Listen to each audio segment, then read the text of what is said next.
Good evening.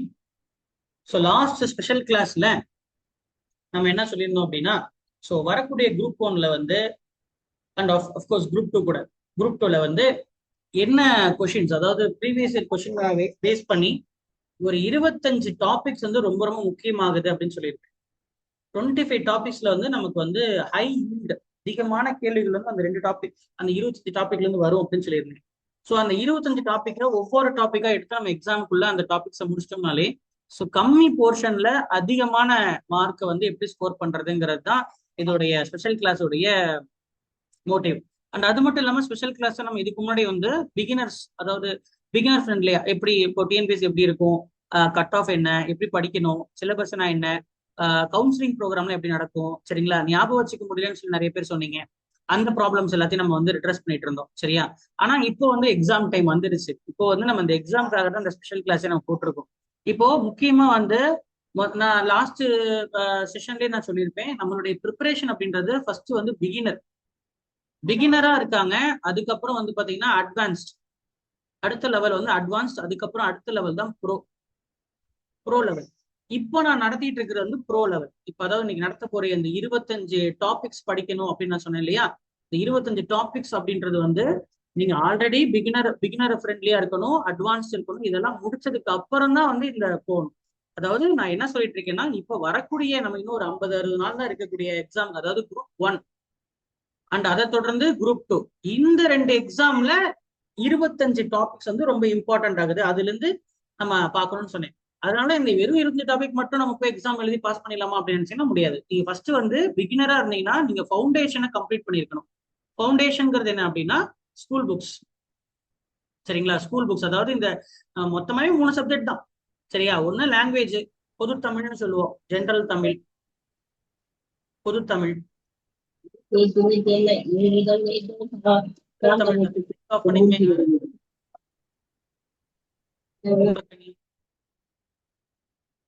S, பொதுத்தமிழ். பொதுத்தமிழ் வந்து 100 வினாக்கள் வரும். இது வந்து பியோர்லி வந்து உங்களுக்கு ஸ்கூல் புக் பேஸ் பண்ணி தான் கேட்பாங்க. ஈஸியாவே நம்ம வந்து அழகா எக்ஸாம் எழுதுறவங்க 90 அழகா போட்டுடலாம், சரியா.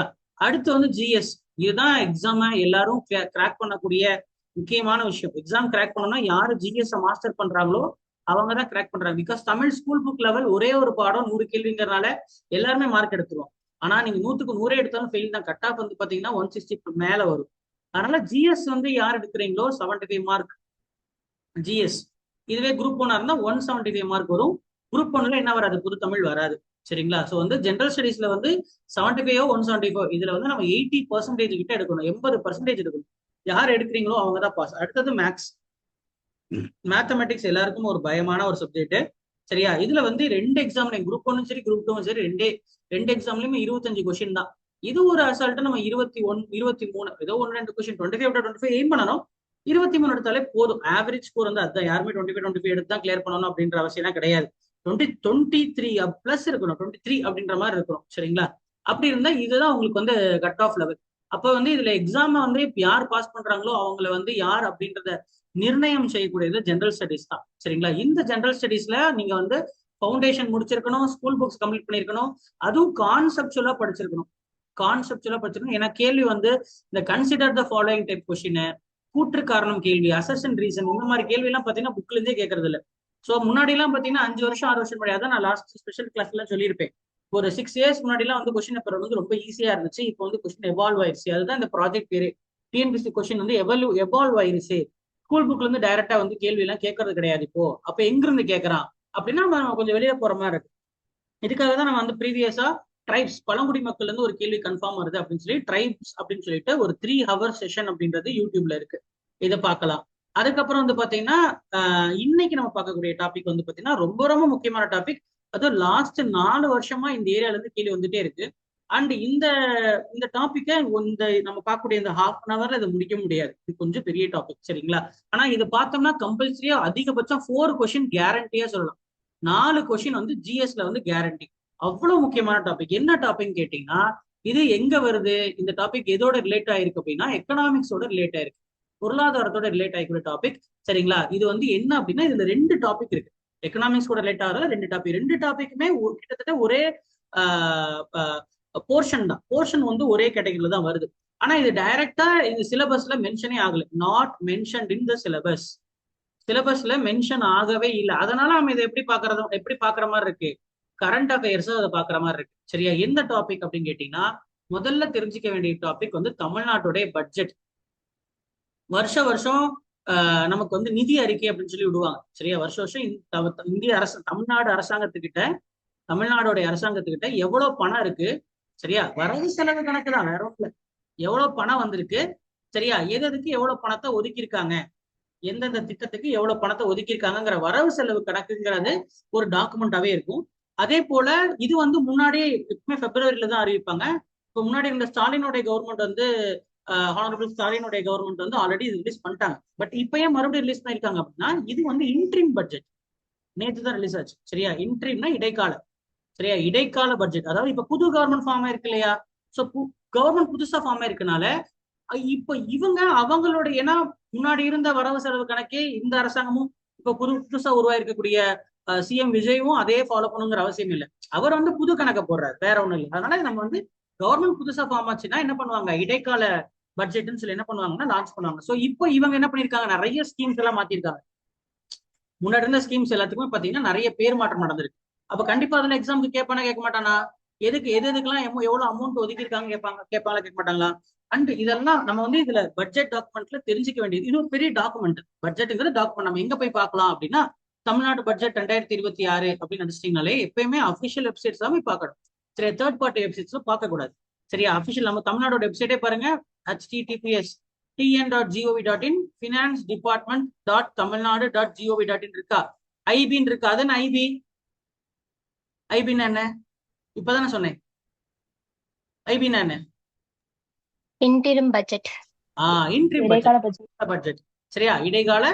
ஆமா, இதை இன்ட்ரீம் பட்ஜெட் அப்படின்னு சொல்லிட்டு இதுல நமக்கு வந்து என்ன பண்ணலாம், பாத்துக்க முடியும். சரியா? சோ இது போலாம். இல்லைனாலுமே நமக்கு பினான்ஸ் டிபார்ட்மெண்ட்டுக்குன்னு சொல்லி தனியா என்ன இருக்கு. ஆமா, ரைட். எஸ், தமிழ்நாடு பட்ஜெட்டுக்குன்னு சொல்லி என்ன பண்ணிருக்காங்க. ஆமா, இப்ப யார் கரண்டா பினான்ஸ் மினிஸ்டரா இருக்கிறாரு, இவர் தான். சரியா? சோ பினான்ஸ் மினிஸ்டர் யாருன்னு கேட்க மாட்டாங்க. ஆனா ஒரு முறை வந்து கேள்வி வந்துச்சு. லாஸ்டா வந்து என்ன பண்ணாங்கன்னா, கடந்த லாஸ்ட் பட்ஜெட்டோடைய பினான்ஸ் மினிஸ்டர்லாம் எந்தெந்த பட்ஜெட்டை யார் லான்ச் பண்ணாங்கன்னு சொல்லிட்டு ஒரே ஒரு வாட்டி இப்போ புதுசா கேட்டிருந்தான். அதனால பினான்ஸ் மினிஸ்டரும் இதுக்கு முன்னாடி எல்லாம் யார் இருந்தாங்கிறத என்ன பண்ணி வச்சுக்கங்க, பார்த்து வச்சுக்கிறது ரொம்ப சேஃப்டி. சரியா? ஓகே.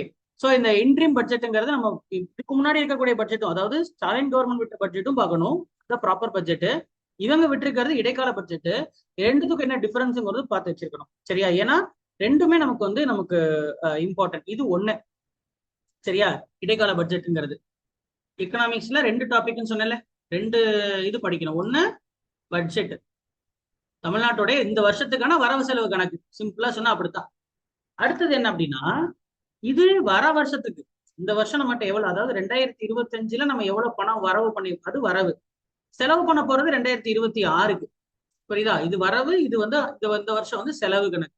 சரியா? எவ்வளவு வசூல் பண்ணிருக்கிறோம், எவ்வளவு செலவு பண்ண போறோம் அப்படின்றது. ஆனா இதே 2025 டு 26க்கு நடந்து முடிஞ்ச வருஷத்துக்கு பட்ஜெட் தாக்கல் செய்யும் போதே அந்த வருஷம் பொருளாதாரம் எப்படி இருந்துச்சு, செயல்பட்டுச்சு. வரவு செலவு கணக்குங்கிறது வேற. இப்ப உதாரணத்துக்கு, இப்ப நீ ஒரு கார் வச்சிருக்கிற, புரியுதா? ஒரு கார் வச்சிருக்கிற. இப்ப இந்த கார் இருக்குன்னு வச்சுக்கோமே, இந்த கார் வந்து வாங்குறது எவ்வளவு செலவாச்சு, இல்ல இதுக்கு இப்ப இந்த கார் வச்சிருக்கீங்க, இந்த காருக்கு வந்து 30,000 பெட்ரோல் போட்டிருக்கீங்க. எவ்வளவு போட்டிருக்கீங்க? 30,000 பெட்ரோல் போட்டிருக்கீங்க. இப்போ அதுவே வந்து இது வந்து இந்த கார் வாடகை கூட்டத்துல 45,000 ரூபாய் நமக்கு வந்து லாபம் வந்திருக்கு. இது வந்து ப்ராஃபிட். சரியா? அப்ப நமக்கு வந்து நெட் என்ன, நெட்னா என்னது, ரெண்டு கழிங்க 15,000 ரூபாய் லாபம். புரியுதா? இதுதான் வரவு செலவு கணக்கு. புரியுதுங்களா? ஆனா இங்க நம்ம காருடைய பர்ஃபார்மன்ஸை கணக்கு போட்டோமா? போடல. கார்ல என்ன பிரச்சனை இருக்கு, இன்னும் இந்த கார் எவ்வளவு நாளைக்கு ஓடும், இந்த கார் என்ன டார்கெட் வச்சு எவ்வளவு நாள் ஓட்டலாம், இன்னும் புதுசா என்னென்ன கிளைண்ட்டை பிடிக்கலாம் அப்படின்னு எக்கனாமிக் பர்ஃபார்மன்ஸை நம்ம இங்க கணக்கு பண்ணல. சரியா? இந்த காரோடைய பர்ஃபார்மன்ஸை நம்ம என்ன பண்ணல, கணக்கு செய்யல. அதே போலதான் இந்தியாவுடைய தமிழ்நாட்டுடைய வரவு செலவு கணக்கு போட்டீங்கன்னா அதுக்கு பேர் என்ன, ரொம்ப ரொம்ப ஒரு லேமேன், இப்பதான் படிக்க ஆரம்பிக்க போறவங்களுக்கு வந்து புரியணுங்கிறதுக்காக தான் நான் இவ்வளவு 6th பிள்ளைகள் சொல்ற மாதிரி நான் சொல்லி புரிய வச்சுட்டு இருக்கேன். ஆனா நல்லா கவனிச்சுக்கணும். சரியா? தமிழ்நாடுடைய வரவு செலவு கணக்குங்கிறத பட்ஜெட்னு சொல்லுவோம். ஆனா நடந்து முடிஞ்ச வருஷத்துல தமிழ்நாடு வந்து எக்கனாமிக்ல எப்படி பெர்ஃபார்ம் பண்ணுச்சு, பர்ஃபார்மன்ஸ்.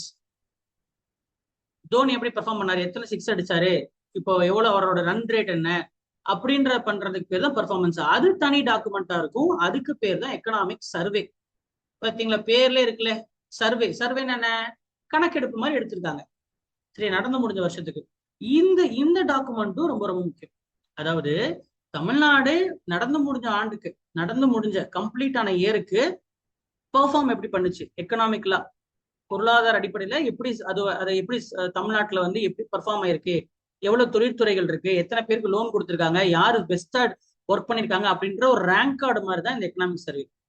பட்ஜெட் டாக்குமெண்ட்ங்கிறது எவ்வளவு காசு வந்திருக்கு, எவ்வளவு செலவு பண்ண போறோங்கிற திட்டம் தான் அது. அதுல வந்து இது இருக்காது, ரெண்டும் வேற வேற. கார் எவ்வளவு சம்பாரிச்சது, காருக்கு எவ்வளவு செலவு பண்ணோம், காரு எப்படி பர்ஃபார்ம் பண்ணுச்சு அப்படின்றது வேற வேற விஷயம். புரியுதா உங்களுக்கு? சோ இந்த ரெண்டு டாக்குமெண்ட்ங்கிறது எந்த இதுல வருது, யூனிட் 5ல வருது. யூனிட் 5 சிலபஸோடைய யூனிட் 5ல வருது. சிலபஸோட யூனிட் 5 என்ன, மொத்தம் 6 யூனிட்டா, அதுல 5வது யூனிட்ல வருது. எக்கனாமிக்ஸ் அப்படின்ற அந்த டாபிக்லயும் டெவ் அட்மின், தமிழ்நாடுடைய வளர்ச்சி நிர்வாகம், டெவலப்மெண்ட் அட்மினிஸ்ட்ரேஷன் ஆஃப் தமிழ்நாடு அப்படின்ற இந்த ரெண்டு டாபிக்ல இது ரெண்டு சேர்ந்த யூனிட் 5. சரியா, இது ரெண்டுமே ஹை வேல்யூ சப்ஜெக்ட். சரியா, அண்ட் அஃப்கோர்ஸ் இது கரண்ட் அஃபேர்ஸ் தான். இப்போ நம்ம என்ன பார்க்க போறோம் அப்படின்னா, இந்த எக்கனாமிக் சர்வே அப்படின்ற டாக்குமெண்ட் பாருங்க. இதுதான் எக்கனாமிக் சர்வேயோட டாக்குமெண்ட் கொடுத்துருக்கானா, economic survey of Tamil Nadu 2025-26. Sir இது பழைய வருஷமா இருக்கு, அதான் நான் சொன்னேன், இது நடந்து முடிஞ்சதுக்கு தான் கணக்கு பார்க்க முடியும். புரியுதா நான் சொல்றது? அதனால முதல்ல எக்கனாமிக் சர்வே தான் பார்க்கணும், அப்புறம் தான் பட்ஜெட் பார்க்கணும். தலைகீழா பார்க்க கூடாது, பட்ஜெட் பார்த்துட்டு எக்கனாமிக் சர்வே பார்க்க கூடாது. புரியுதா? எக்கனாமிக் சர்வேங்கிறது முடிஞ்ச கணக்கு. ஓகேவா? அதே மாதிரி ப்ரிடிக்ட் பண்ணுவாங்க, ஃபியூச்சர்ல என்ன பண்ணலாம் அப்படின்றத ப்ரிடிக்ட் பண்ணுவாங்க. அதனால இது ரொம்ப ரொம்ப முக்கியம். இது யாரு வந்து செய்யறாங்க, யாரு பப்ளிஷ் பண்றாங்க, அதுவும் முக்கியம். சரியா, தமிழ்நாடு அரசாங்கத்துல இதை முதல் முறையா பண்றாங்க. இதுக்கு முன்னாடி வந்து இந்தியாவுக்கு தான் எக்கனாமிக் சர்வே இருந்துச்சு. யூனியன் பட்ஜெட்னு ஒண்ணு இருந்துச்சு, மத்திய அரசாங்கம், அதாவது மோடி போடக்கூடிய பட்ஜெட் வரவு செலவு கணக்கும் இந்தியாவுடைய பர்ஃபார்மன்ஸை கனெக்ட் பண்றதுக்கு இந்தியாவோட எக்கனாமிக் சர்வேன்னு இருந்துச்சு. ஆனா தமிழ்நாடு என்ன பண்ணிருக்கு, முதல் முறையா first time in our state நம்ம என்ன கொடுத்துருக்காங்க அப்படின்னு சொல்லி கொடுத்துருக்கான் முதல் முறையா. இதுல என்னென்ன சொல்ல போனா, சரிங்க, நம்மளோட ஸ்டேட் எக்கனாமி வந்து எப்படி பர்ஃபார்ம் பண்ணிருக்கு, அதுக்கப்புறம் இதுல மொத்தம் 10 சாப்டர் இருக்கு. சரியா, அதுக்கப்புறம் தமிழ்நாடுடைய growth ஸ்டோரி, தமிழ்நாடு வந்து எப்படி வளர்ந்துருக்கு, தமிழ்நாடுடைய வளர்ச்சி எப்படி இருக்கு அப்படின்னு சொல்லியிருக்கான். அண்ட் எதுல எல்லாம் தமிழ்நாடு சிறந்து விளங்கி இருக்கு, ஓகேவா, எப்படி வந்து ஒரு மாடல் பொருளாதாரத்தை வந்து எப்படி நம்ம வந்து செட் பண்ணியிருக்கோம், பேலன்ஸ்டு growth, அதாவது எப்படி நம்ம வந்து எல்லா நபர்களையும் சமப்படுத்தி கொண்டு போகணும்ல, யாராவது ஒருத்தரை மட்டும் ஃபோக்கஸ் பண்ணி வளராம எல்லாரும் வளரணும், எல்லா சமுதாயத்தினர்களும் எல்லா தொழிற்துறையும் எல்லாருமே வளரணும் அப்படின்றதுக்காக என்ன பண்ணிருக்காங்க, இதை வந்து இந்த பர்ஃபார்மன்ஸ் எல்லாமே. சரியா, சோ இது வந்து யார் கொடுத்திருக்கா, எக்ஸிகியூட்டிவ் வைஸ் சேர்மன். இதை வெளியிட்டு இருக்கிறது ஸ்டேட் பிளானிங் கமிஷன். ரொம்ப ரொம்ப முக்கியம், இது யாரு இந்த பண்ணிருக்கிறாரு, ஸ்டேட் பிளானிங் கமிஷன். திட்ட ஆணையம் கொடுத்திருக்காங்க, மாநிலத்துடைய திட்ட ஆணையம். ஜே ஜெயரஞ்சன் அப்படின்றவர் தான். ஓகேவா, ரைட், ஓகே. ஸோ கிட்டத்தட்ட இது 263 பக்கம் டாக்குமெண்ட். ஸோ இது வந்து எடுத்து நீங்க லைன் இதாவது இதுல நம்ம படிக்கணும்னா போத் பட்ஜெட்டும் சரி எக்கனாமிக் சர்வேயும் சரி, இது பொருளாதாரத்தை பத்தி படிக்கணும். சரியா, நம்ம வந்து இது ஸ்கூல் லெவல்ல நம்ம நிறைய படிச்சிருக்கே மாட்டோம். அதனால முக்கியமா நீங்க என்ன தெரிஞ்சுக்கணும்னா டேர்ம்ஸ் தெரிஞ்சிருக்கணும், அதாவது சொற்கள். ஸோ இது வந்து குரூப் 4க்கும் வேணும், குரூப் 2க்கும் வேணும், குரூப் 1க்கும், எந்த competitive exam, what ever competitive exam you right in Tamil Nadu, these two documents are very important. You cannot this இந்த இங்கிருந்து கேள்வி கேட்கறத நீ தடுக்கவே முடியாது. These two documents are very inevitable in nature. அதனால வந்து இந்த சொற்கள் ரொம்ப முக்கியம். உதாரணத்துக்கு எஃப்டி அப்படின்னு போடுவானா, எஃப்டினா நம்ம நினைச்சிட்டு இருக்கோம் பிக்சட் டெபாசிட். எஃப்டினா பிக்சட் டெபாசிட் கிடையாது. எக்கனாமிக்ல வந்து எஃப்டினா என்னது, பிஸ்கல் டெபிசிட், நிதி பற்றாக்குறை, ரெவென்யூ டெபிசிட் அப்படின்னு தெரியணும். பிரைமரி டெபிசிட்னா என்னன்னு தெரியணும், முதன்மை பற்றாக்குறைன்னா என்னன்னு தெரியணும், நிதி பற்றாக்குறை, வருவாய் பற்றாக்குறை, முதன்மை பற்றாக்குறை அப்படின்னா என்னன்னு தெரியணும், அதுக்கான ஃபார்முலா என்னன்னு தெரியணும். ஜிடிபி என்னன்னு தெரியணும், GDP, GNB, PPP, purchase power parity. சரிங்களா, பிபிபி தெரியணும். அதுக்கப்புறம் பாத்தீங்கன்னா பர் கேபிட்டா என்னன்னு தெரியணும். இது எல்லாமே வந்து ஃபார்முலாஸ். இது எல்லாமே வந்து பாத்தீங்கன்னா ஃபார்முலாஸ். இதெல்லாம் தெரியாம இந்த டாக்குமெண்ட் பாத்தீங்கன்னா உனக்கு ஒன்னும் புரியாது. சரியா, இந்த ஃபார்முலாஸே எக்ஸாம்ல கேட்பானா, அஃப்கோர்ஸ் அது தனி, அதுவே 2 கொஸ்டின் வந்துடும். இதுல கேட்கிற கொஸ்டின் என்ன பண்ணலாம், ஒரு கொஸ்டின் 2 கொஸ்டின் வந்துடும். பிளஸ் இந்த சர்வேல இருந்து ஒரு என்ன பண்ண ஒரு 4 கொஸ்டின் வந்துடும். அதனாலே பாரு சொலையா உனக்கு வந்து என்னது 5 மார்க் 6 மார்க் கேரண்டி. சரியா? ஏன்னா எக்கனாமியோடைய டேர்ம்ஸ் தெரியாம இது புரிஞ்சுக்க முடியாது. அதுல வந்து இது இல்லாம இதுல பாலிட்டியும் ஒளிஞ்சுக்கிட்டு இருக்கு. சரியா? ஒரு பட்ஜெட் தாக்கல் பண்றாங்கன்னா அதோடைய ப்ரொசீஜர் என்ன, புரியுதா? ப்ரொசீஜர் தெரியுது. ஓட் ஆன் அக்கௌண்ட்னா என்ன, இப்ப சொன்ன இன்ட்ரீம் பட்ஜெட்னா என்ன, இன்ட்ரீம் அப்படின்னா என்னன்னு சொன்னேன். ஏன்னா பட்ஜெட் வேற இன்ட்ரீம் பட்ஜெட் வேற. ஓட் ஆன் அக்கௌண்ட் அப்படின்னா என்ன, சரி எப்படி வந்து ஒரு அக்கௌண்ட் கன்சாலிடேட்டட் ஃபண்ட் ஆஃப் இந்தியானா என்ன, கன்சாலிடேட்டட் ஃபண்ட் ஆஃப் தமிழ்நாடு, அது ரிலேட்டடான ஆர்டிகல்ஸ் என்ன வருது. அப்ப இது என்ன எதையும் வருது, பாலிட்டியும் வருது, அழகு 4ம் வருது, பாலிட்டியும் வருது. ஒரு அரசாங்கம் எப்படி வந்து பட்ஜெட் போடும் அப்படின்றத கான்ஸ்டியூஷன் என்ன சொல்லியிருக்கு அப்படின்றதையும் பார்க்கணும். சோ நீ தனித்தனியா எதுக்கு பாக்குற, ஒரே டாக்குமெண்ட், அந்த ஒரு டாக்குமெண்ட் பத்தி படிக்கும் போது அது சம்பந்தப்பட்ட ஹிஸ்டரி, ஜியாகிரபி, பாலிட்டி, எக்கனாமிக்ஸ் சேர்த்து படிக்கிறதா நம்ம அகாடமியோட ஸ்டைலு. என்னோட ஸ்டைல டீச்சிங் ஸ்டைல அந்த மாதிரி தான் இருக்கும். அதனால நம்ம எல்லா சப்ஜெக்டையும் நம்ம ஒட்டுக்கா அணுகும் போது நம்ம உங்களை நோட்ஸ் எடுத்தீங்கன்னா அந்த நோட்ஸை தாண்டி நீங்க வேற எதுவுமே படிக்க தேவையில்ல, அதுலயே அடங்கி. ஓகேவா? சோ இங்க முக்கியமான விஷயம், if you don't know the terms, if you're a beginner, first learn the terms, அதுக்கப்புறம் தான் இங்க வரணும். அதனாலதான் சொன்னேன், நான் என்ன சொன்னேன் இங்க இப்போ நம்ம வந்து இப்போ நான் இங்க சொன்னேன் இல்லையா, லைக் வந்து பிகினர், அட்வான்ஸ், ப்ரோ அப்படின்னு சொன்னேன். இது வந்து நம்ம ப்ரோ லெவல். பிகினரா இருந்தா என்ன பண்ணணும்னா நீங்க முதல்ல இந்த டேர்ம்ஸ் போய் கத்துக்கணும். You should learn the terms. டேர்ம்ஸை தெரிஞ்சுக்காம பிசிக்கல் டெபிசிட்னா என்ன, ரெவன்யூ டெபிசிட்னா, பிரைவேட் டெபிசிட்னா, ஜிடிபியோட ஃபார்முலா என்ன அப்படின்லாம் தெரியாம C plus I plus G plus X minus M, இதுதான் ஜிடிபியோட ஃபார்முலா. இதுல சி என்ன, ஐ என்ன, ஜி என்னன்னு சொல்லி டிஎன்பிஎஸ்ல பல வருஷமா கேட்டிருக்கான். சரி, எக்ஸ் மைனஸ் எம்னா என்ன அப்படின்னு கேட்பான். இதெல்லாம் ரொம்ப வெரி பேசிக்கான கொஸ்டின், ஸ்கூல் புக்லேயே இருக்கு. சரியா? இந்த மாதிரி வந்து கொஸ்டின் வரும். அதே போல வந்து பாத்தீங்கன்னா பேஸ் இயர்னு கொடுத்துருப்பான். பேஸ் இயர், அடிப்படை ஆண்டு, பேஸ் இயர் அப்படின்னு கொடுத்துருப்பான். பேஸ் இயர்னா என்ன அப்படின்னு கொடுத்துருப்பான். சிபிஐ, கன்சியூமர் பிரைஸ் இண்டெக்ஸ்னா என்ன அப்படின்னு தெரிஞ்சிருக்கும். 2011-12 கொடுத்துருப்பான் பேஸ் இயர். அதே 2011-12 இப்போ உட்காந்து கணக்கு பண்ணிட்டு இருக்காங்க அப்படின்னு தெரியும். கன்சியூமர் பிரைஸ் இண்டெக்ஸ்னா தெரியணும். Nominal price, real price, nominal, real அப்படின்னு என்ன தெரியணும். அப்ப இது எல்லாமே எக்கனாமிக்ஸ்ல நீங்க ரா எக்கனாமிக்ஸ், சரியா, அடிப்படை பொருளாதாரத்துடைய கோட்பாடு சித்தாந்தங்கள்லாம் படிச்சாதான் இது புரியும். ஓகேவா?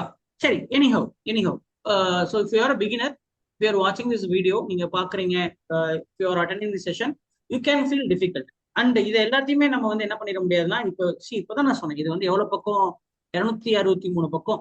சரி, இது கூட பட்ஜெட்டை சேர்த்தா அது ஒரு 15-20 பக்கம் வரும். சரியா? கிட்டத்தட்ட அப்ப 300 பக்கம் வச்சுக்கோ. 300 பேஜஸ் நான் எப்படி உங்களுக்கு படிக்கிறது? அது அப்கோர்ஸ் இந்த லைன் பை லைன் படிக்கணும். நீங்களா எடுத்து படிச்சீங்கன்னா கஷ்டம். நான் என்ன பண்ணுவேன், இம்பார்ட்டண்டா இருக்கக்கூடிய விஷயங்கள் எதெல்லாம் ப்ராபபிளோ அதை மட்டும் எடுத்து காமிச்சிருவேன். அண்ட் முக்கியமா ஹைலைட்ஸ் படிச்சாலே போதும். ஹைலைட்ஸ்ங்கிறது இப்போ உதாரணத்துக்கு காமிக்கிறேன். சரியா? சோ இங்க பாருங்க, இது அப்கோர்ஸ் வந்து இது நம்ம இங்கிலீஷ்ல படிக்கும் போது இங்கிலீஷ் மீடியம் ஸ்டூடெண்ட்ஸ்க்கு இன்னும் ரொம்ப டிஃபிகல்ட், தமிழ் மீடியம் ஸ்டூடெண்ட்ஸ்க்கு ரொம்ப டிஃபிகல்ட்டா இருக்கும். நான் சொல்லும் போதே பைலிங்குவலா சொல்லிடுவேன். பைலிங்குவல் அப்படின்னா நான் சொல்லும் போது இது தமிழ் ஆங்கில சொற்களை தமிழுக்கு நிகரான அதுக்கான தமிழ் சொற்கள் சேர்த்து சொல்லிருந்தனால ரொம்ப உங்களுக்கு ஈஸியா இருக்கும். நீ கேட்டு தமிழ்ல நோட்ஸ் எடுக்கும். தமிழ் மீடியம் ஸ்டூடெண்ட்ஸ் இப்படிதான் பண்ணி ஆகணும். சரியா? ஸோ எக்கனாமிக் சர்வே இப்போ நம்ம வந்து சின்ன ஒரு ஹைலைட்ஸ் மட்டும் பார்க்கலாம். சரியா? இப்போ டைம் பீங் ஹைலைட்ஸ் மட்டும் பார்ப்போம். நம்ம இதுக்கப்புறம் இதோடைய அடுத்தடுத்த ஃபர்தர் இதோடைய எக்கனாமிக் சர்வேயோட அடுத்தடுத்த கிளாஸ்ல இது நம்ம கம்ப்ளீட்டா முடிச்சிடலாம். சரியா? ஸோ ஆனால் கேரண்டியா உங்களுக்கு ஒரு 5 கொஸ்டின்ஸ் அப்படின்றது சாலிடா அடிச்சிடலாம். சரியா? லாஸ்ட் 2025, 24, 23 இருந்து இந்த முன்னாடிலாம் இந்த கேள்வி எல்லாம் வரவே இல்லை. சரி, எக்கனாமிக் சர்வே இப்பதான் விட்டுருக்கான் தமிழ்நாட்டுக்குன்னே ஒரு டாக்குமெண்ட். இதுக்கு முன்னாடி தமிழ்நாட்டுல எக்கனாமிக் சர்வே கிடையாது, பட்ஜெட் மட்டும் தான். அதுவும் பட்ஜெட் வந்து ஒரு கேள்வி வந்துச்சுன்னா எவ்வளவு பட்ஜெட் பணம் ஒதுக்கியிருக்காங்க அப்படின்னு மேலாப்புல ஒரு கேள்வி வரும், அவ்வளவுதான். இன்னைக்கு நீ அந்த டாக்குமெண்ட்டுக்கு உள்ளவே படிக்கணும், லைன் பை லைன் படிக்கணும். நீயே எடுத்து படிச்சேன்னா அதுல நிறைய டிஃபிகல்டினஸ் இருக்கும். இங்கிலீஷ் வேர்ட்ஸ் புரியாது, இங்கிலீஷ் மீடியம் ஸ்டூடெண்ட்ஸ்க்கே புரியாது. சரிங்களா? ஸோ அதனால வந்து நீங்க கிளாஸ் மூலயமா, ஒரு அசிஸ்டன்ட் மூலயமா, கைட் மூலயமா போறது ரொம்ப ரொம்ப ரொம்ப ஈஸியான ஒரு மெத்தடா இருக்கும். நீங்க இதோட எண்ட்ல நீங்களே புரிஞ்சுப்பீங்க ஹவு இந்த டாக்குமெண்ட் வந்து எப்படி அவ்வளவு சிம்பிளா உங்களுக்கு ஆயிடுச்சுன்னு உங்களுக்கே ஒரு மிக ஆச்சரியமா இருக்கும். சரியா? Okay, right. ஸோ இது வந்து பாத்தீங்கன்னா எக்கனாமிக் சர்வேங்கிறது கம்ப்ளீட்டா, ஏன்னா ஃபர்ஸ்ட் டைம் விட்டுருக்கான் இல்லையா, அதனால இதுக்கு முன்னாடி நடந்த ஒட்டுமொத்த 5 வருஷத்தோடைய தமிழ்நாட்டுடைய பர்ஃபார்மன்ஸை கணக்கு பண்றாங்க. ஏன்னா முக்கியமா பாருங்க, இவன் என்ன சொல்றான், போஸ்ட் பேண்டமிக். போஸ்ட் பேண்டமிக்னா என்ன, பெருந்தொற்றுக்கு பின்னால், ஏன்னா கரோனா வரும்போது எல்லா பொருளாதாரமும் வீழ்ந்துச்சுல்ல. ஸோ போஸ்ட் பேண்டமிக் அப்புறம் வந்து பாத்தீங்கன்னா நம்மளுடைய பொருளாதாரம் வந்து பாத்தீங்கன்னா என்ன இருக்கு, எக்கனாமிக் பர்ஃபார்மன்ஸ் பாத்தீங்கன்னா 6.49%, 6.449% 2024 இருக்கு. அதுக்கப்புறம் என்ன இருக்கு, இன்க்ரீஸ் ஆயிருக்கு. பர்ஃபார்மன்ஸ் என்ன இருக்கு, 2025ல 7.4% இன்க்ரீஸ் ஆயிருக்கு. சரியா? அப்போ தமிழ்நாடு இதுல இருந்து என்ன தெரியுது, தமிழ்நாடு ரிமைன் ரெசிலியன்ட். சரியா, தாக்கு பிடிச்சிருக்கு தமிழ்நாடு. உலக அளவுல, சரியா, உலக அளவுல எவ்வளவு சிக்கல்களும் சவால்களும் வந்தாலும் தமிழ்நாடுடைய இந்த 5 வருஷம் தமிழ்நாடுடைய பொருளாதாரம் வீழவில்லை. இப்போ ஒரு ஸ்டேட்மெண்ட் கொஸ்டின் வரலாம். சரியா, தமிழ்நாடுடைய பெர்ஃபார்மன்ஸ் வந்து ஆஃப்டர் கரோனா வந்து தமிழ்நாடுடைய growth டிக்ளைன் ஆயிருக்கு. ஆஃப்டர் கரோனா தமிழ்நாடுடைய growth டிக்ளைன் ஆயிருக்கு. கூற்று காரணம். சரியா, காரணம் என்ன சொல்றாங்கன்னா யூஎஸ் இங்க போட்டிருக்காங்க இல்லையா, யூஎஸ் உடைய தாரிஃப், அதுக்கப்புறம் ஈரான் போர், ஈரான் வார் நடந்துச்சு. சரியா, இந்த மாதிரி அப்புறம் வந்து கோவிட், இதெல்லாம் தான் அதுக்கு காரணம்னு கொடுத்துருக்கா. இப்ப இதுல எது சரியா இருக்கும், A right R correct, A wrong R correct, A wrong, A right R wrong. சரியா, both are wrong, both A and R are wrong. கூற்றும் தப்பு, காரணமும் தப்பு. இதுல எது சரியா வரும், ஏ பி சி டி. சொல்லுங்க பாப்போம். சார் கேள்வியே நான் கவனிக்கல சார், அப்படி யாராவது சொல்றீங்களா? கேள்வியே கவனிக்கல சார் உண்மையா இருக்கீங்களா? பதில் சொல்லுங்க.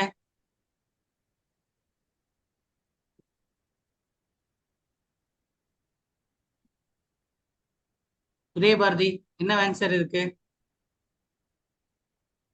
நான் மறுபடியும் சொல்ற கேள்வி, கொரோனாவிற்கு பின்பு தமிழ்நாடுடைய பொருளாதார வளர்ச்சி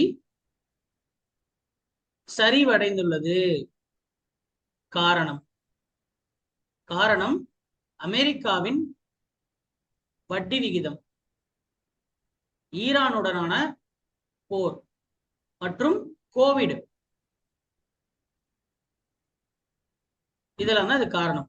இதுல என்ன ஆன்சர் வரும் அப்படின்னு கேட்கிறேன். முதல் பேராகிராஃப்ல இருந்தே இப்படி ஒரு கேள்வி கேட்டிருக்கேன். ஒரு பேராகிராஃப்ல இருந்து இப்படி ஒரு கேள்வி வரலாம். யாரால சொல்ல முடியும்? Sir, option B. Both are wrong. என்ன சொன்னீங்க? Both are wrong. கரெக்ட், ரெண்டுமே தப்பு. கூற்றும் தப்பு, காரணமும் தப்பு. இப்பதான் சொன்னேன். சரியா, தமிழ்நாடோட வளர்ச்சி இங்க குறைஞ்சிருக்கா? போன வருஷம் 6.4, 6.5, இந்த வருஷம் 7.4. வளர்ந்துதானே இருக்கு, எங்க சரிவடைஞ்சிருக்கு? சரியா, வளர்ந்துதான் இருக்கு. டெஸ்பைட், அதான் கொடுத்திருக்கான், despite global headwinds Tamil Nadu remain resilient. தமிழ்நாடுடைய வளர்ச்சி குறையவே இல்லை. சோ கேள்வி இப்படித்தான் வரும். உங்களுக்கு எக்ஸாம்பிள் காமிச்சிருக்கேன். அதனாலதான் இப்போ உங்களுக்கு ஒரு டிஃபிகல்ட்டி ஃபேஸ் பண்ணீங்க இல்லையா? சோ இந்த மாதிரி உங்களுக்கு ஒரு இதுதான் லைன் பை லைன் படிக்கிறது. இந்த மாதிரி இது படிச்சாதான் இந்த டாபிக் வந்து ஹெட் பண்ண முடியும். பட் டோன்ட் வரி, நீங்க ரெகுலரா நீங்க வந்து டவுட்ஸை கிளாஸ் அட்டன் பண்ணி டவுட்ஸை ரிசால்வ் பண்ணீங்கன்னா இந்த டாக்குமெண்ட்ல இருந்து 5 கொஸ்டின் வந்து இது இருக்கலாம். அண்ட் ஸ்கூல் புக்கை மட்டும் படிச்சுட்டு போற நிறைய சகாக்களுக்கு இந்த ஏரியால வரக்கூடிய மார்க் அப்படியே விட்டுருவாங்க, எடுக்கவே முடியாது. இங்கி பிங்கி பாங்கி அதுதான் போடணும். சரியா, ரைட், ஓகே. ஏன் அப்போ வந்து சரியில்லை? உலகமே பொருளாதாரம் சரிஞ்சிருக்கு, ஏன் சரியில்லை அப்படின்னா தமிழ்நாட்டுக்கிட்ட சிறந்த உள்கட்டமைப்பு இருக்கு, முன்னேற்றத்திற்கான கொள்கைகள் இருக்கு. சரியா, வளர்ச்சியில தலைமைத்துவம் வாங்கியிருக்கு, உள்ளடங்கிய வளர்ச்சியை கொடுத்திருக்கு, தொழிற்துறை அபரிவிதமா வளர்ந்திருக்கு அப்படின்னு சொல்றாங்க.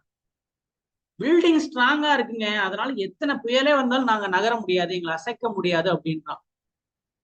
என்கிட்ட என்ன இருக்கு, உள்கட்டமைப்பு வசதி ப்ராப்பரா இருக்கு, கொள்கைகள் நாங்க சூப்பரா வச்சிருக்கிறோம், உள்ளடங்கிய வளர்ச்சி வச்சிருக்கிறோம், வளர்ச்சியில நாங்க தான் தலைமைங்க, தொழிற்துறை அபரிவிதமா வளர்ந்திருக்கு, நிறைய பேர் பிசினஸ் பண்ணி நிறைய சம்பாதிக்கிறாங்க, அதனால எங்களுக்கு வந்து இந்த கொரோனா வந்தாலும் சரி, எது வந்தாலும் சரி, நாங்க எங்களை அசைக்க முடியாது, அதுக்கு இதுதான் ஆதாரம் அப்படின்னு சொல்லியிருக்கு.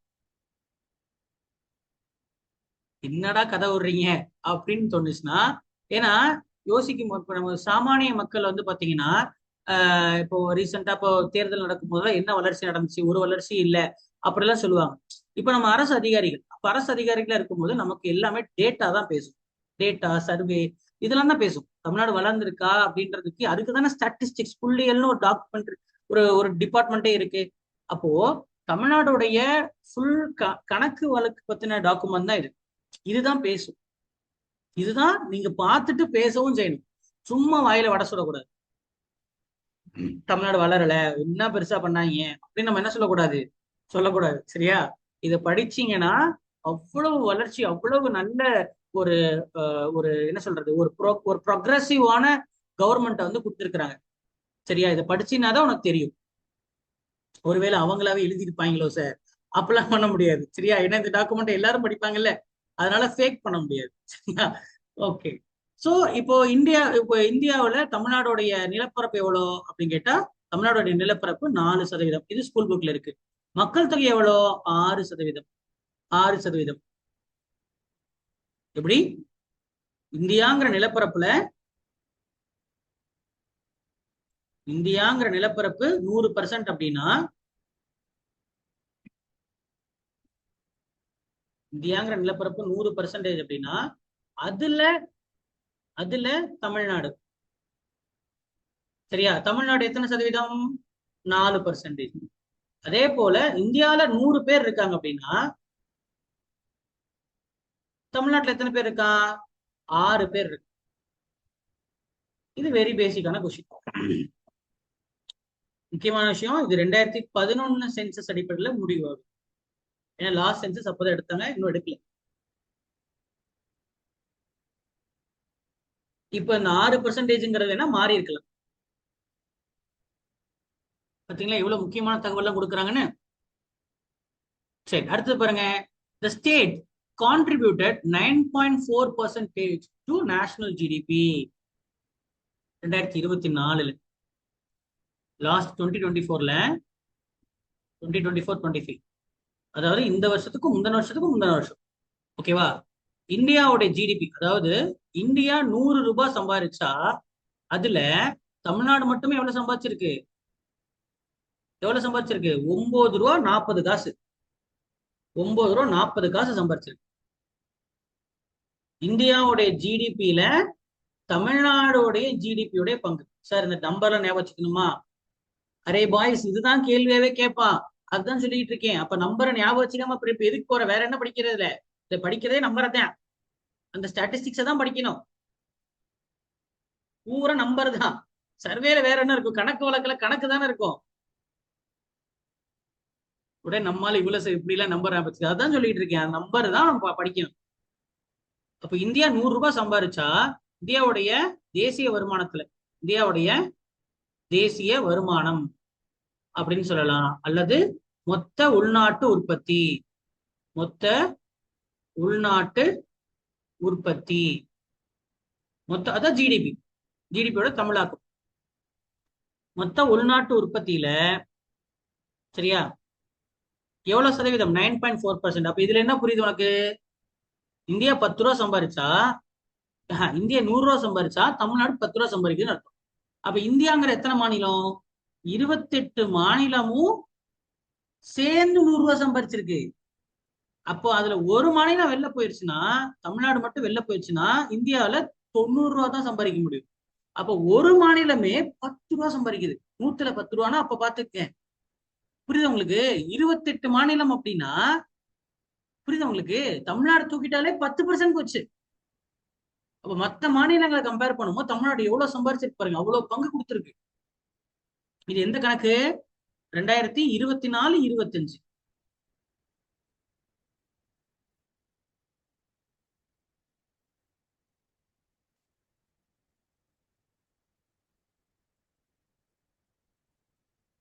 விளங்குதா? ரைட்.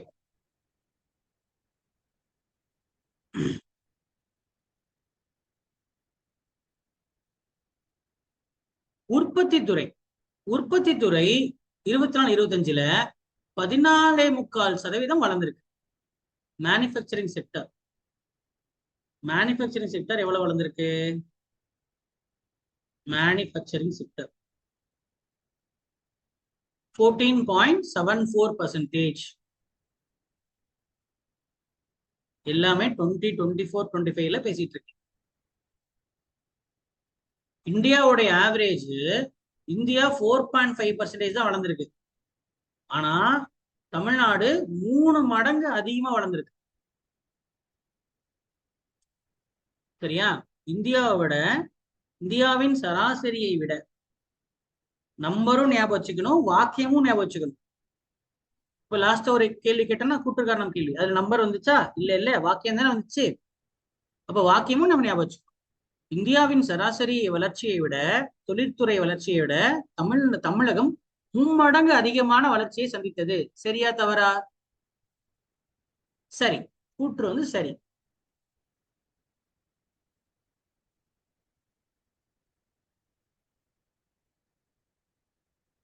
இதுல நீங்க ஐடி கிளஸ்டர்ஸ் என்னன்னு பார்க்கணும். சரியா?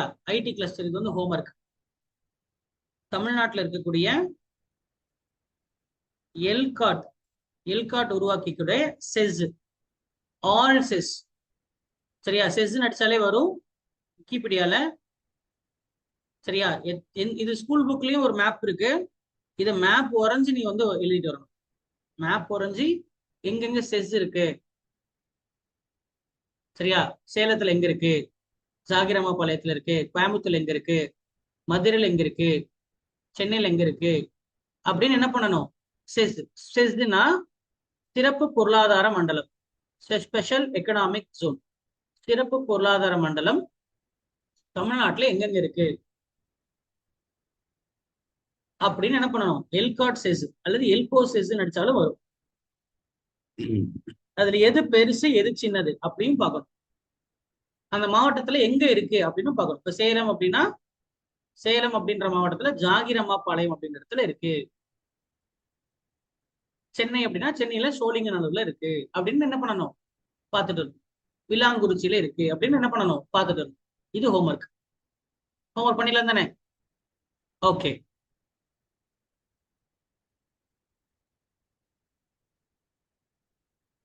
ஸோ இதுல நிறைய டேட்டாஸ் வந்துகிட்டே இருக்கும்.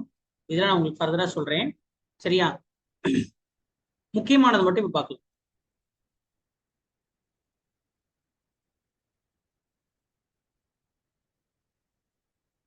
இந்தியாவுடைய எஃப்டிஐ அதாவது ஃபாரின் டைரக்ட் இன்வெஸ்ட்மெண்ட், எஃப்டிஐன்னு சொல்லுவாங்க. சரியா? அந்நிய நேரடி முதலீடு. அதாவது வெளிநாட்டுக்காரன் நம்ம ஊர்ல வந்து காசு போட்டு கூகுள், மைக்ரோசாஃப்ட் இந்த கம்பெனிக்காரெல்லாம் இந்தியாவில வியாபாரம் பண்றதுக்காக என்ன பண்ணுவான்? ஒரு 1000 கோடி 10,000 கோடி இங்க காசு கட்டி கம்பெனி ஆரம்பிக்கிறான்ல, அதுதான் எஃப்டிஐன்னு சொல்றோம், அந்நிய நேரடி முதலீடு. சரி, இதான் தெரிஞ்சு வச்சிருந்தா அது புரியும். நான் ரொம்ப 2 ஸ்டூடெண்ட்ஸ் ப்ரோ பிகினர் 2த்தையும் சேர்ந்து மேனேஜ் பண்றதுனால இது உங்களுக்கு அப்படி இருக்கும். சரியா? அதான் சொல்றேன், நீங்க முதல்ல எஃப்டிஐனா என்ன, ஜிடிபினா என்ன அப்படின்ட்டுலாம் பார்த்துட்டு வந்தாதான் இது புரியும். நான் சொன்ன ஞாபகம் இருக்கா? அதுதான் இது. ஓகேவா? பரவாயில்ல. ஓகே, மேனேஜ் பண்ணுங்க. அப்போ அந்நிய நேரடி முதலீடு அப்படின்றது இந்தியாவுல குறைஞ்சிருக்கு. சரியா? இந்தியாவை பொறுத்த வரைக்கும் எஃப்டிஐ என்ன இருக்கு? டிக்ரீஸ் ஆயிருக்கு. பட் தமிழ்நாட்டோட எஃப்டிஐ இன்க்ரீஸ் ஆயிருக்கு. தமிழ்நாட்டோட எஃப்டிஐ என்ன இருக்கு? இன்க்ரீஸ் ஆயிருக்கு. ஸ்டெடியில இன்க்ரீஸ்ட். 2020 இப்போ இது டாலர்ல இருக்கு, ரூபாயை நினைச்சுக்கோ. 2169 ரூபாங்கிறது 2436 ரூபா, 3681 ரூபா. அப்ப என்ன இருக்கு? 2169 2436 3681. அப்ப இதுல என்ன தெரியுது? நம்பர் அதிகரிக்குதா குறையுதா? ஒவ்வொரு வருஷமும் 2022 2023 2024 ஒவ்வொரு வருஷமும் என்ன இருக்கு? எஃப்டிஐயோட வேல்யூ இன்க்ரீஸ் ஆயிருக்கு. வெளிநாட்டுக்காரன் இந்தியாவுல பிசினஸ் பண்ணலாம் அப்படின்னு வந்தா அவன் எந்த மாநிலத்தை சூஸ் பண்றான்? தமிழ்நாடை தான் சூஸ் பண்ணியிருக்கான். அவன் யோசிப்பான், குஜராத் போலாமா, டெல்லி போலாமா, கேரளா போலாமா அப்படின்னு யோசிக்கும் போது வெளிநாட்டுக்காரன் என்ன பண்றான், தமிழ்நாட்டை தான் என்ன பண்ணியிருக்கான், சூஸ் பண்ணியிருக்கான். இங்க பிசினஸ் பண்ணலாம்டா அப்படின்னு. இப்போ 2024 இருக்கா, 2025க்கு என்ன இருக்கு? 2025 நம்மகிட்ட டாக்குமெண்ட் இல்லை, இனிமேல் தான் வரும். அடுத்த எக்கனாமிக் சர்வே தான் அது வரும். அதே போல 2026 தெரிஞ்சா நமக்கு தெரிஞ்சிடும் மேல போயிருக்கா கீழே வந்திருக்காங்கிற டாக்குமெண்ட். அப்பதான் ஒரு கவர்மெண்டோடைய பர்ஃபார்மன்ஸ், ஒரு காரோடைய பர்ஃபார்மன்ஸ், டிரைவர் காரு டிரைவர், அது போலதான் அரசாங்கம் ஸ்டேட். சரியா, ஸ்டேட்டுங்கிறது மாநிலம், அரசாங்கம்ன்ற பொருள் வரும். அதுல உட்கார்ற டிரைவர் தான் யாரு, கவர்மெண்ட், சிஎம். அப்ப வண்டி எப்படி அடிச்சு ஓட்டுறாரா, ஸ்லோவா ஓட்டுறாரா, எங்கேயா போய் இடிக்கிறாரா அப்படின்றதுலாம் அந்த சிஎம் கையில தான் இருக்கு. ஓகேவா? அப்போ அவர் எப்படி பண்ணாருங்கிற பர்ஃபார்மன்ஸ் புக் தான் இந்த எக்கனாமிக் சர்வே. புரியுதா? அப்ப லாஸ்ட் 5 இயர்ஸ் பெஸ்டா பண்ணியிருக்கிறாங்கிறது தான் இதுல தெரிய வருது.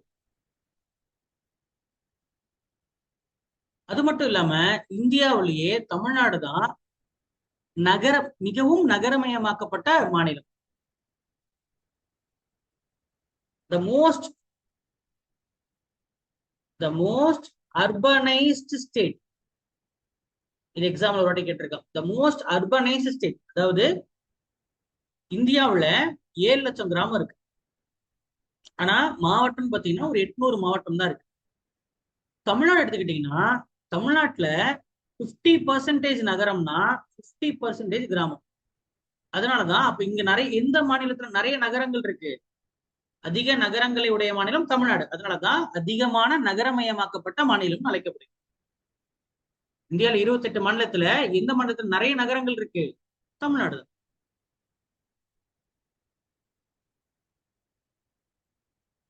அதே போல ஏற்றுமதி, இப்ப என்ன பார்த்தோம், வெளிநாட்டுக்காரன் இங்க முதலீடு செய்யறத பார்த்தோம், பொருளாதார வளர்ச்சியை பார்த்தோம், ஜிடிபியை பார்த்தோம், தொழிற்துறை உற்பத்தி பார்த்தோம், தொழிற்துறை ப்ரொடக்ஷன் பாருங்களேன், எல்லாமே பார்த்திருக்கோம். தெரியுதா உங்களுக்கு? ப்ரொடக்ஷன் பார்த்திருக்கோம். இப்ப என்ன பாக்குறோம்னா எக்ஸ்போர்ட்.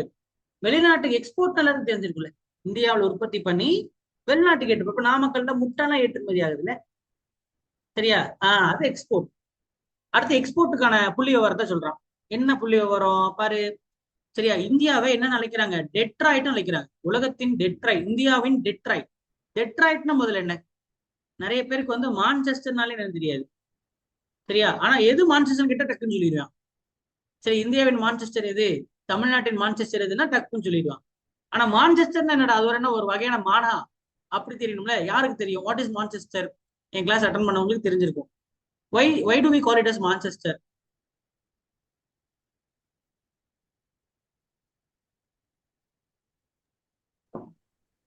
சரி, சிட்டி தானே சார், என்னமா? லண்டன். சரி, ஓகே, அது ஒரு நகர பேர். சரியா, முதல்ல வந்து நிறைய பருத்தி ஆலைகள் அதிகமா இருந்த ஒரு ஊர் பேர் தான் அந்த Manchester. Manchester cloth and Liverpool salt. வெள்ளக்காரன் இந்த 2 ஊர்ல இருந்து, வெளிநாட்டுல இருந்து உப்பை இறக்கணும். சரியா, துணியை எங்க இருந்து இறக்கணும், மான்செஸ்டர்ல இருந்து இறக்கணும். உலகத்துல அதிகமான நெசவு தொழில் பார்த்த நகரம் தான் மான்செஸ்டர், லண்டன் பக்கத்துல இருக்கு. அதனால உலகத்துக்கு எப்படி மான்செஸ்டர், உலகத்துக்கு எப்படி அந்த மான்செஸ்டரோ, தமிழ்நாட்டுடைய மான்செஸ்டர் எது, இந்தியாவுடைய மான்செஸ்டர் எப்படி கேட்கிறோமோ, அதே போல காரை உற்பத்தி செய்யறாங்கல்ல, அது எது ஃபேமஸ்னா டெட்ராய்ட். டெட்ராய்ட்ங்கிறது அமெரிக்கால இருக்கிற ஒரு மாகாணம். 50 மாகாணத்துல ஒண்ணு டெட்ராய்ட். எங்க இருக்கு, அமெரிக்கால. அதே போல இந்தியாவின் டெட்ராய்ட் என்று அழைக்கப்படுவது எது, தமிழ்நாடு, சென்னை. சரியா, தமிழ்நாடையும் சென்னையும் தான். ஏன்னா இந்தியாவுல அதிகமா கார் உற்பத்தி ஆகுறது எங்க, தமிழ்நாட்டுல தான், சென்னையில தான். கார் உற்பத்தி பண்ணி வெளிநாட்டுக்கு தான் ஏற்றுமதி பண்ணுவாங்க, நம்மளேவா யூஸ் பண்ணிக்க போறோம் காரை. சோ ஆட்டோமொபைல் இண்டஸ்ட்ரி, இருசக்கர வாகனம், கனரக வாகனம், மகிழுந்துகள், காரு, பஸ், லாரி, இது மாதிரி உற்பத்தி செய்யறதுல இந்தியாவுல எது பெஸ்ட், சென்னை தான் பெஸ்ட். தமிழ்நாடு, ஒட்டுமொத்தமா தமிழ்நாடு. வெறும் காரை மட்டும் எடுத்துட்டீங்கன்னா சென்னை. அப்போ ஏற்றுமதியில எதுல தமிழ்நாட்டுல எதுல முதல் வகிக்குது அப்படின்னா, ஃபர்ஸ்ட் தமிழ்நாடு எதுல ஃபர்ஸ்ட்னா எலக்ட்ரானிக்ஸ் மின் சாதன பொருட்கள், டெக்ஸ்டைல் மற்றும் லெதர் இதெல்லாம் ஃபர்ஸ்ட். எக்ஸ்போர்ட்ல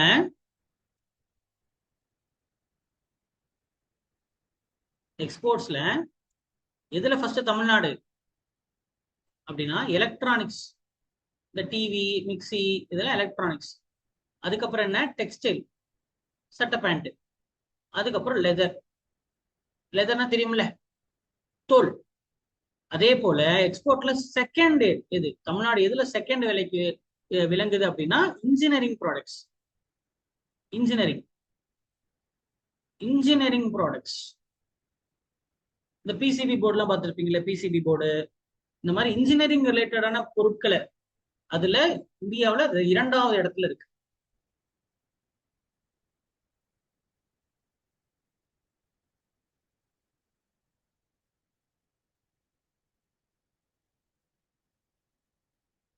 அடுத்தது வந்து தனிநபர் வருமானம், per capita. Per capita formula என்ன,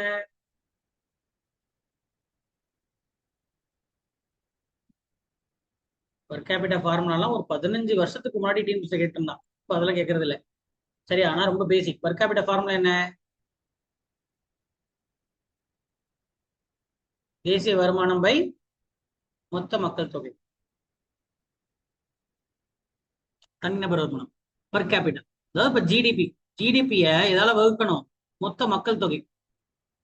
மொத்த மக்கள் தொகை எவ்வளவு, 8 கோடி. சரியா, அப்போ இந்தியா தமிழ்நாட்டுடைய வருமானத்தை 8 கோடியால வகுத்தா, 8 கோடி மக்கள் இருக்கான்ல, அதால் வகுத்தா ஒரு நம்பர் வரும்ல, அந்த நம்பரை தான், அந்த நம்பர் தானே சொல்றோம் தலா வருமானம். தலா வருமானம் அப்படின்னு சொல்லுவாங்க. தலா வருமானம் பர் கேபிட்டா. அந்த பர் கேபிட்டாங்கிறது என்ன இருக்கு, வளர்ந்திருக்கா குறைஞ்சிருக்கா, வளர்ந்திருக்கு.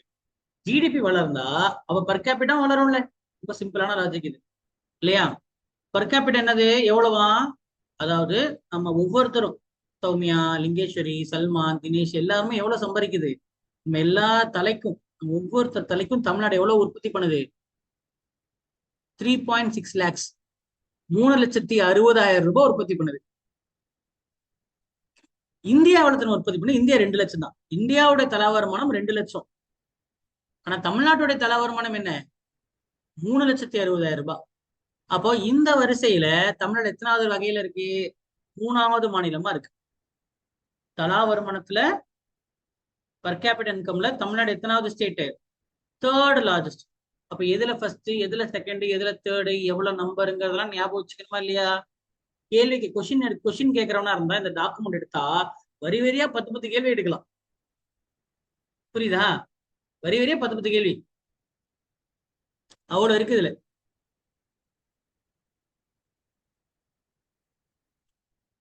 அதே போல இப்ப ஒரு சில மாநிலங்கள் எடுத்துக்கிட்டீங்கன்னா, இப்போ மகாராஷ்டிரா ஒரு பெரிய மாநிலம். சரியா, மகாராஷ்டிரா வந்து நல்ல வளர்ச்சி இருக்க மாநிலம். இன்னும் சொல்ல போனா இந்தியாவுடைய பெரிய பணக்கார மாநிலம். இந்தியாவுடைய பணக்கார மாநிலம் எது, ஃபர்ஸ்ட் ஜிடிபி அதான் வச்சிருக்கு எது, மகாராஷ்டிரா.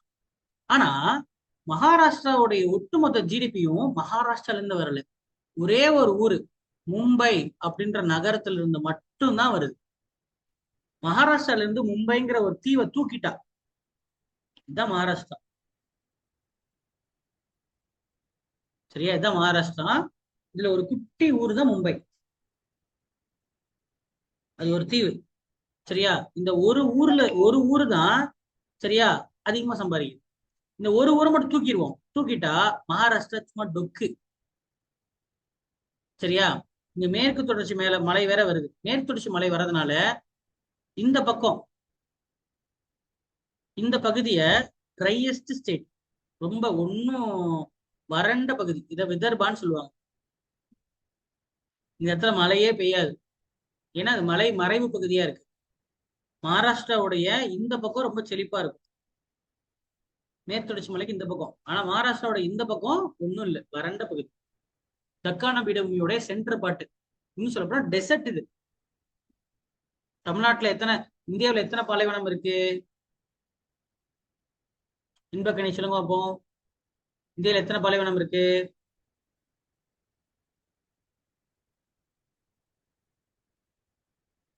ம் ஒண்ணு இங்க தார் பாலைவனம், சரியா? இன்னொன்னு சரியா டெக்கான் பிளாட்டூல இருக்கக்கூடிய தான் புஷ் ஃபாரஸ்ட், முட்புதர் காடுகள். இன்னொன்னு கிரேட் ரான் ஆஃப் கட்ச், வெண்ணுப்பு பாலைவனம். கட்சின் வெண்ணுப்பு பாலைவனம். அதுக்கப்புறம்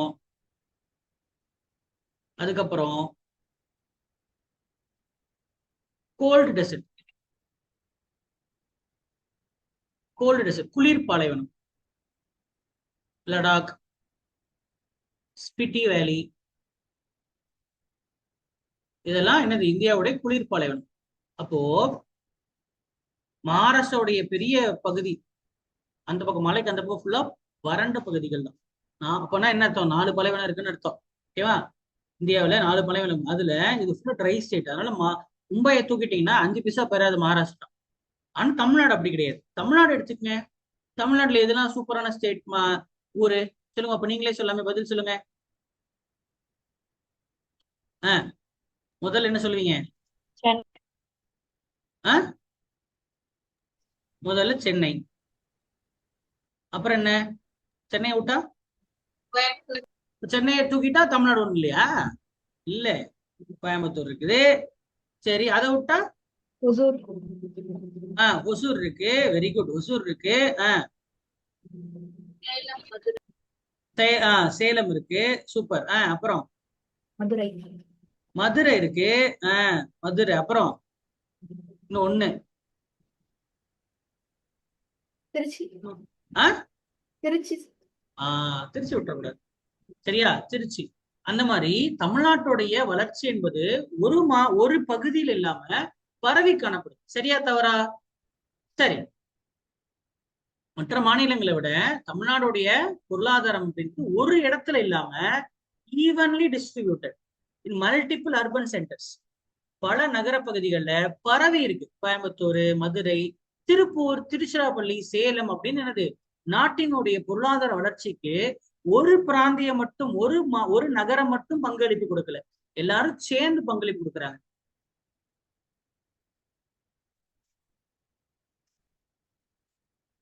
அண்ட் இந்த எல்லா நகரங்களும் இணைஞ்சு செயல்படுது. எல்லா நகரங்களும் இணைஞ்சு ஒரு மிகப்பெரிய இண்டஸ்ட்ரியல் காரிடரா இருக்கு. மிகப்பெரிய இண்டஸ்ட்ரியல் காரிடரா இருக்கு, தொழிற்பிராந்தியமா இருக்கு. இந்த மாதிரி இருக்கிறது இந்தியாவுல தமிழ்நாடு மட்டும்தான். One and only Tamil Nadu. Sir என்ன சார் பூரா பெருமையா தீட்டிருக்கானுங்களே, நாங்க அப்படி நாங்க இப்படி, வேற என்ன பண்ண? இருக்கிறதானே சொல்றான், இல்லாத புள்ளாரையா சொல்றான்? உண்மைதானே இது? உண்மைதான். ரைட்.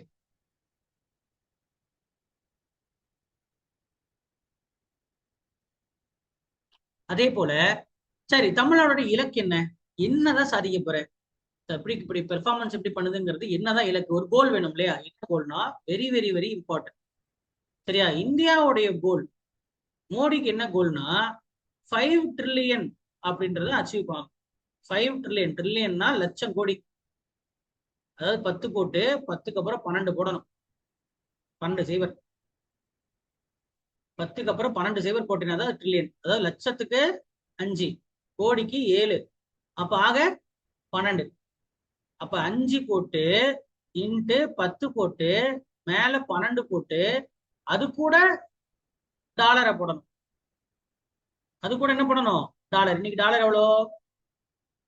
INR டு USD 95 ரூபா. அப்ப 5 போட்டு 10^12 போட்டு 95 ரூபா போட்டா ஒரு அமௌண்ட் வரும்ல. இந்த அமௌண்ட் என்னெல்லாம் வேண்டாம், எடுத்து கால்குலேட்டர் டபக்கு டபக்குன்னு போடாது. ஒரு அமௌண்ட் வரும் இல்லையா? அந்த அமௌண்ட்டை இந்தியா தொடணுமா. அதுதான் இந்தியாவுடைய கோல். எதோட கோல்? ஜிடிபியோட கோல். இந்தியாவுடைய ஜிடிபியோட கோல். சரி இருக்கட்டும். சரியா?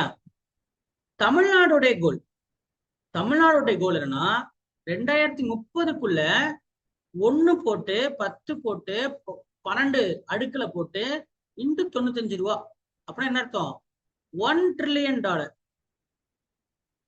$1 trillion எக்கானமியா தமிழ்நாடு இன்னும் 5 வருஷத்துல இருக்கு, 4.5 வருஷம் இருக்கு. 4.5 வருஷத்துல 1 trillion அச்சீவ் பண்ணணும் அப்படின்றதுதான் இந்தியாவுடைய கோல், சாரி தமிழ்நாடுடைய கோல். அப்ப அடுத்த கேள்வி உங்களுக்கு வரலாம், அப்ப இப்ப எவ்வளவு போயிட்டு இருக்குது அப்படின்னு கேட்கலாம். சரியா? டிஎன் ஜிடிபி இன் ட்ரில்லியன் டாலர்ஸ்.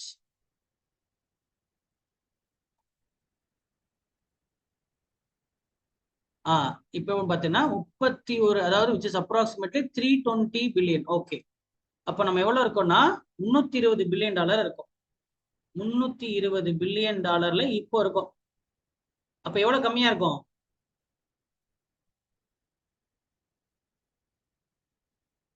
1000 பில்லியன். 1000 பில்லியன்னா 1 ட்ரில்லியன். புரியுதா? ட்ரில்லியன்னா 10^12, பில்லியன்னா 10^9. அப்ப இங்க 9 சைபரு 10 11 12. புரியுதா? 1000 பில்லியன் டாலர் தான் 1 ட்ரில்லியன் டாலர். அப்ப எவ்வளவு இருக்கும்? இப்போ 1000 ரூபாய் சம்பாதிக்கணும், இன்னைக்கு எவ்வளவு சம்பாதிச்சிருக்கோம்? 320 ரூபாய். அதாவது 3ல 1 பங்கு இருக்கும். இந்த கணக்கு யாருக்கு புரியல சொல்லு? இன்னும் சிம்பிளா சொன்னா, இப்ப தமிழ்நாடு செய்யறதை விட இன்னும் 2 மடங்கு அதிகமா செய்யணும். 300 600 600 900. அதாவது எத்தனை மடங்கு? 2 மடங்கு. அப்ப இன்னும் 5 வருஷத்துல 4.5 வருஷத்துல 2 மடங்கு அதிகமா சம்பாதிக்கணுங்கிறது தான் என்னது, யாரோட இலக்கு? தமிழ்நாடோட இலக்கா இருந்துச்சு. பாப்போம் விஜய் என்ன பண்றாருன்னு. சரியா? இப்ப கரெக்டா இந்த 4.5 வருஷம் யாரோட இலக்கு? 4.5 வருஷம் யாரோட வருது? தொற்றுவாரா அப்படின்னு பாப்போம். சரி, முதல்ல அடுத்த வருஷமே தெரிஞ்சு போயிரும்ல. அடுத்த வருஷமே இப்ப அதே எக்கனாமிக்ஸ் டாக்குமெண்ட் விட்டாங்கன்னா வளர்ந்துருக்கா வளரலையான்னு தெரிஞ்சு போயிரும்ல. சரி, அதனால இது ரொம்ப ரொம்ப ரொம்ப ரொம்ப முக்கியம். Trillion dollar economy. அப்ப இந்தியாவோட இலக்கு என்ன, தமிழ்நாடோட இலக்கு என்ன தெரியும்? இந்தியாவோட இலக்கு என்ன, தமிழ்நாடோட இலக்கு என்ன அப்படின்னு. ஓகே கண்ணா. சரி, இப்போ ஓரளவுக்கு முக்கியமான டேட்டாஸ் எல்லாம் நான் சொன்னேன். சரியா? இப்போ இவ்வளவு டேட்டா வந்து எத்தனை பக்கம் வந்திருக்கு? ஆல்மோஸ்ட் ஒரு 10 பக்கம் வந்திருக்கு. ஓகேவா? எத்தனை பண்ணி பக்கம் எழுதுனீங்க? ஒரு பக்கம் எழுதுனீங்களா? ஒரு பக்கம் 2 பக்கம் எழுதிருக்கீங்களா? சரி, அப்போ 2 பேஜஸ் எழுதிருக்கீங்க. அப்போ பாத்துங்களேன், யோசிச்சு பாருங்களேன். இப்ப நான் சொன்னதுலயே எவ்வளவுக்கு எவ்வளவு இம்பார்ட்டன்டான விஷயங்கள் இருக்கு அப்படின்னு புரிஞ்சுச்சா? இந்த மாதிரி நான் சொல்லி முடிச்சிடறேன். இருங்க தினேஷ் வரேன். Let me handle. ஓகே, அப்போ எக்கனாமிக் சர்வே வந்து டாக்குமெண்ட் எவ்வளவு இம்பார்ட்டன்ட்ங்கிறது உங்களுக்கு புரிஞ்சுச்சா? சோ இதுல இருந்து வரக்கூடிய லைன் பை லைனா கொஸ்டின் என்ன பண்ணுவான், கேள்வி கேட்பான். சோ இதை கம்ப்ளீட்டா நம்ம வந்து இதை ஹேண்டில் பண்ணி இதை உங்களுக்கு தனியாவே நான் உங்களுக்கு என்ன கொடுக்குறேன். சோ இதை கம்ப்ளீட்டா முடிச்சீங்கன்னா 4 to 5 கொஸ்டின் கேரண்டியா வரும், which is covered under unit 5 of this TNPSC syllabus. Group 1, Group 2, Group 4 எல்லாத்துக்கும் தான் வருது. சரியா? எல்லாத்துக்கும் தான் வருது. அப்போ நீ சென்டென்ஸும் ஞாபகம் வச்சுக்கணும், டேர்ம்ஸும் படிக்கணும், நியூமரிக்கல் வேல்யூ, அதாவது எத்தனை பர்சன்டேஜ், 6.4 7.4, சரியா? அப்படின்ற அந்த பர்சன்டேஜ் கணக்கு, அதாவது புள்ளியல், ஸ்டாட்டிஸ்டிக்ஸ், டேர்ம்ஸும் படிக்கணும், அதுக்கான கான்செப்டும் தெரிஞ்சிருக்கும். ஏன்னா கான்செப்டாவும் கேள்வி கேட்பான். இப்ப இதுலயே நம்ம பார்த்த கான்செப்ட்ல என்னென்ன வருது? ஜிடிபினா என்னன்னு பார்த்தோம், எஃப்டிஐ என்னன்னு பார்த்தோம். சரியா? வேற என்ன பார்த்தோம்? ஜிடி பார்த்தோம், எஃப்டிஐ பார்த்தோம், பர் கேபிட்டா பார்த்தோம். பார்த்தீங்கன்னா அதனால சொன்னேன், இந்த டேர்ம்ஸ்ல தெரிஞ்சதா அது நமக்கு புரியும். ஓகேவா? சரி, ரைட். இதுக்கப்புறம் நம்ம ஃபர்தரா அடுத்த செஷன்ல இந்த கரண்ட் அஃபேர்ஸ் டாபிக் நம்ம என்ன பண்ணலாம், முடிக்கலாம். ஸோ அந்த 25 டாபிக்ல இது ஒரு டாபிக், எக்கனாமிக் சர்வே அண்ட் பட்ஜெட்ங்கிறது வெரி வெரி இம்பார்ட்டன்ட் டாபிக். இது மட்டுமே நமக்கு 4 கொஸ்டின் கேரண்டியா இருக்கு. ஓகே, சரி, தேங்க்யூ.